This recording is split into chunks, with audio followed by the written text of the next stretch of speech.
He's done reset speeches before, Sam. What did you think that was different about this one that we saw?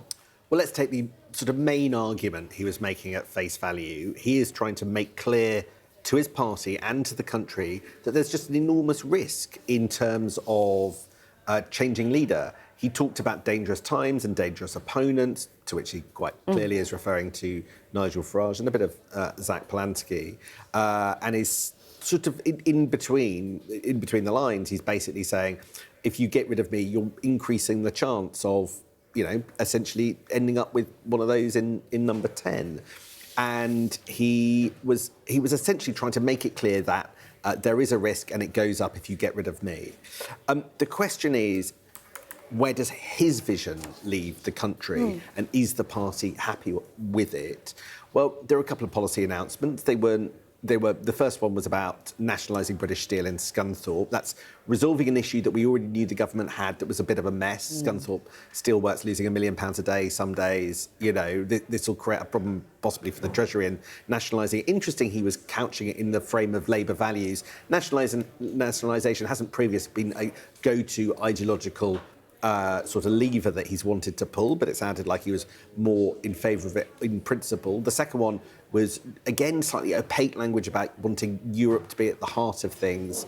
But again, not clear whether this Parliament or next Parliament we would see a change to the red lines of not going back to the customs union or the single market, or maybe rejoining. He says that that's all about the arguments of the past. There was also an important kind of clarification, as it were, in the question and answer session. He made it clear that he wouldn't walk away, but he said that it wasn't for him really as to whether or not Andy Burnham could come back. It's for the National Executive Committee to decide if he can leave the job of Metro Mayor and stand in the Westminster seat. Now, that matters because that's a very different answer from the one that he gave last time that question was posed a couple of months back. He's a member of the NEC. He led the meeting effectively saying Andy Burnham should stay as Metro Mayor. Now his stance has pivoted. Where does that leave us? Well, he wants to fight, but he's prepared to see one of his main rivals come back. There's some incremental change, but he's highlighting the risks of people coming for him and suggesting that he'd face them down. I can't read this, if I'm being honest. Let's see the reaction of Labour MPs. Just since we've had that speech, one of them has said that he should go. That's David Smith. He says the Prime Minister should now set out a clear timetable for his departure. Let's see if that drip turns into a flow. And what's interesting, for those people who decided from Labour to vote reform, say, does this speech, I wonder, do anything different about how the public views the Prime Minister now? So there's a big argument going on in Labour circles about how to deal with what happened last Thursday. Yes, large swathes of the country that were red turned turquoise, reform. But is the route back to that through trying to knit together a sort of rainbow coalition on the left, or is it to deal with the concerns of people who might vote reform? And are there really so many Labour to reform switchers as there are people peeling off at the other end of Labour's electoral coalition? That's an argument that political scientists differ on. But it looked to me like Keir Starmer had picked a side. He was messaging to those maybe traditional Labour supporters, going, I hear your concerns, I'm going to lean into your worries. This wasn't a speech that went hard on migration. Reform's top issue. It wasn't a speech. It was a speech that essentially lambasted and called a threat Nigel Farage. You know, I think we can say millions of former Labour voters voted for Nigel Farage last week. How do they take to that sort of casting of a person that effectively, in order to kick the government, they have lent their support to? I think that there is a direction of travel, and I think there'll be a big argument about whether it's the right one. OK, we'll leave it there for now. Sam, thanks so much for your company. We're going to drop into our political editor, Beth Rigby, now. Beth, you were in the room during that speech. How did it land? Well, look, in the room, I think what you saw there from the Prime Minister was someone that clearly knew what was at stake, and he was really trying to inject a bit of emotion and passion into his address to the party, but really beyond that room, to his MPs that might be thinking that his time is up and considering whether to join a potential leadership challenge against him. So in the room, it was very interesting. The activists were very difficult questions. So in the room, there was a lot of passion and emotion from the Prime Minister. I think in terms of the tone of it, what I picked up was a Prime Minister that seemed to be saying to his party, I have heard you, I appreciate I can't govern by spreadsheets and evidence, that I need to tell a personal story and talk about emotion, to talk about the working people that I want to represent. And he got quite a big applause when he said, I'm fighting for working people, I'm their Prime Minister, I'm going to fight for them. In the room, that was quite an electrifying moment with this spontaneous round of applause. So I think he knew what he wanted to do and what he needed to do in terms of trying to inject a bit of passion into the job. But look, I think on the substance of it, there wasn't really much in it. It was quite thin gruel. There was talk about opportunities for young people, but no flashing that out. There was the announcement on Scunthorpe and British Steel, one concrete action nationalising British Steel. There was talk about Europe and coming closer to Europe, whilst also maintaining red lines, because Labour basically don't want to return to freedom of movement. They think that that would be very damaging with the electorate. So how far really can they go on that? And in that speech, there wasn't a really eye-catching, radical, I sense the urgency, here's a big policy or idea. So I think it fell a bit short on that. Whilst he was speaking, a few MPs messaged me. One said, nothing says I get it and I feel it like reading an auto cue about what your feelings are. Another one messaged me and said, this is vague and meaningless, nowhere near good enough. And David Smith, an MP, within minutes of the Prime Minister sitting down, he said that he thought Starmer should resign. But look, in terms of where the Prime Minister is, I think he made a few things very clear.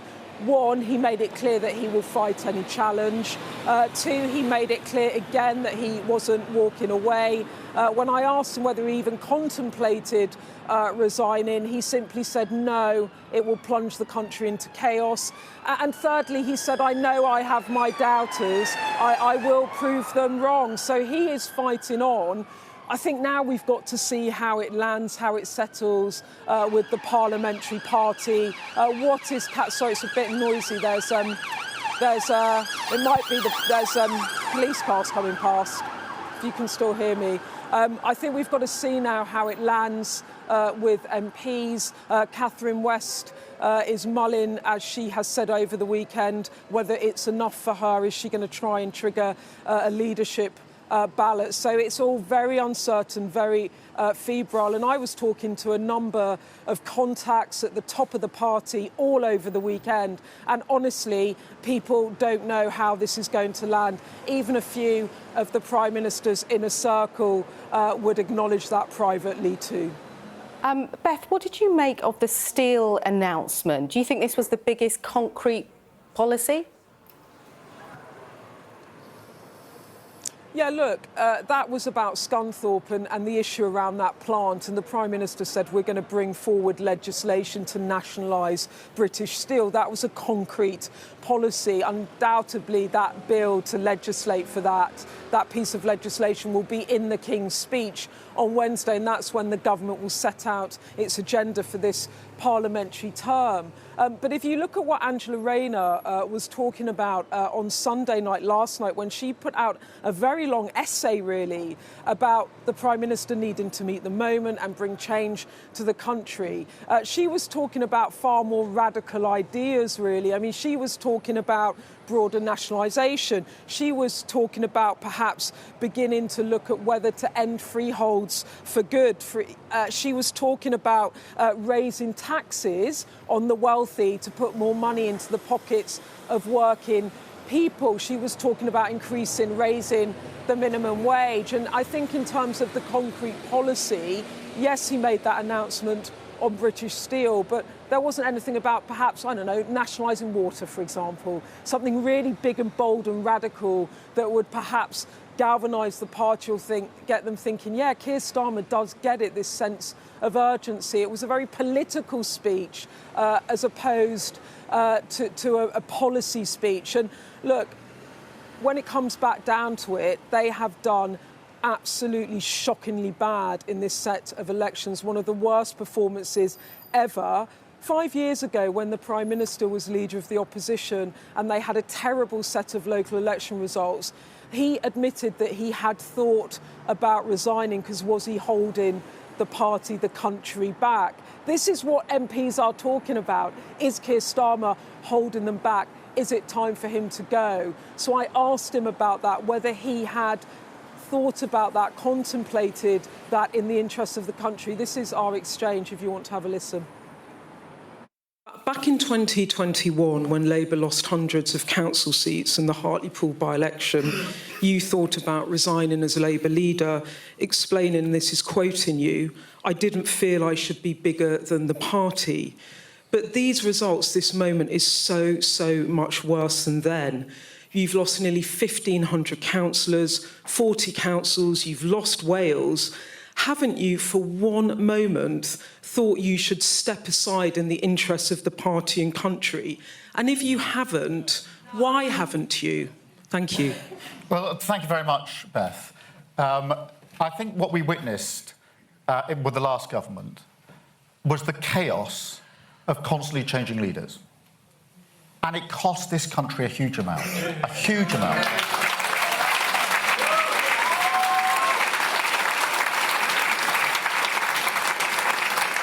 And I'll tell you who paid the price. It was working people. They paid the price of this. They are still paying the price of this.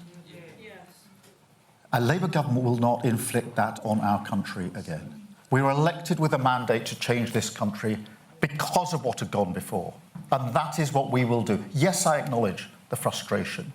Yes, I acknowledge the results are tough. Yes, I acknowledge that we've lost brilliant representatives across the United Kingdom. And I have a responsibility for that. But I also have a responsibility to deliver the change that we were elected and that we promised this country. And I'll deliver on that. Thank you very much, Beth.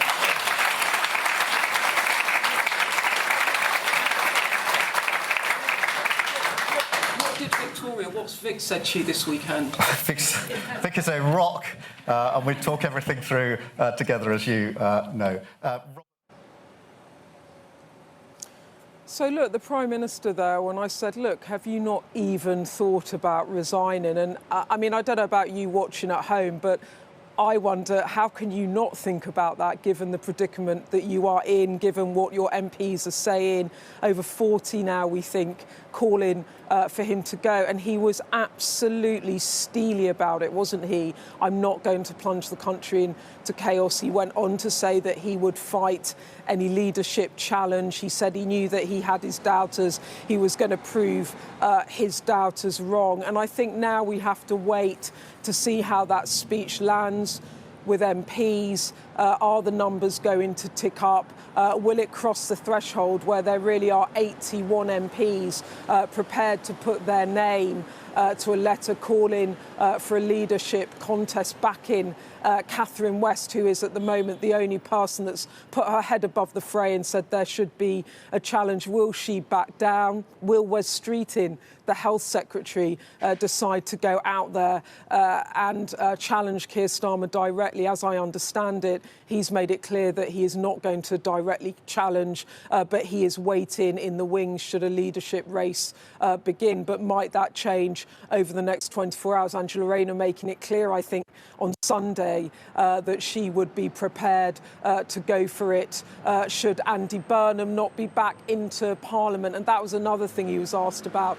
Should he let Andy Burnham back in to Westminster, and he deferred on that, saying that that's a matter for the party's governing body. But of course, he has his allies and enemies on that body, so not trying to avoid really the question on a return of Andy Burnham. It's so up in the air. I think over the next 24 to 48 hours, it will become clearer what the fate of Keir Starmer is going to be.